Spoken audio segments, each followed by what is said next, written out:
ఏదైతే గోదావరి కావేరీ లింక్ అని మాట్లాడుతున్నారో ఇవాళ చంద్రబాబు నాయుడు గారు, ఇది పెద్ద మోసము.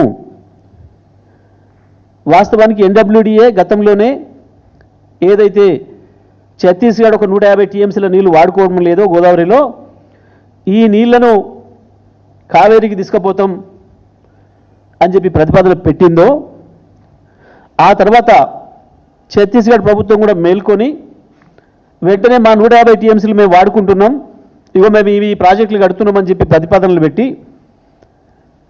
చుక్క కూడా ఇక్కడ నీళ్లు లేవు, దీని మీద ఆధారపడి మీరు ఏదో గోదావరి కావేరీ కలుపుతుంటే మేము ఒప్పుకోము అని చెప్పి చాలా స్పష్టంగా చెప్పింది.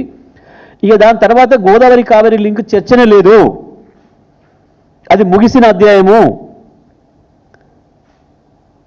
లేని దాన్ని ఉన్నట్టు చూపించే ఒక ప్రయత్నం, కుటిల ప్రయత్నం చంద్రబాబు నాయుడు గారు చేస్తున్నాడు. ఆ మాయలో మనం పడొద్దు, తెలంగాణ రాజకీయ పార్టీలు ఎవరు కూడా ఆ మాయలో పడొద్దు. బీజేపీ నాయకులు కూడా, కేంద్ర మంత్రి స్థాయిలో ఉన్న వాళ్ళు కూడా అవగాహన పెంచుకొని మాట్లాడితే మంచిది. జరుగుతున్న కుట్ర ఏందో తెలుసుకునే ప్రయత్నం చేస్తే మంచిది. ప్రతి క్షణం చిల్లర రాజకీయ మాటలే వద్దు.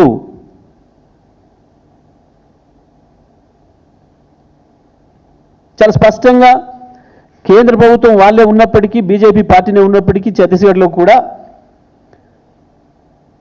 వాళ్ళు క్షణం కూడా లేట్ చేయకుండా ఇదేదో మనకు ప్రమాదం జరుగుతుంది గోదావరి కావేరీ లింక్తో అని చెప్పి వెంటనే మేల్కొని, ఒక్క సుక్క కూడా నీళ్ళు లేవు మా దగ్గర, 150 టీఎంసీలు మేము వాడేసుకుంటున్నాం, ఇగో ఈ ప్రాజెక్టులు మేము కట్టుకుంటున్నాం అని చెప్పి ప్రతిపాదనలు పంపినరు.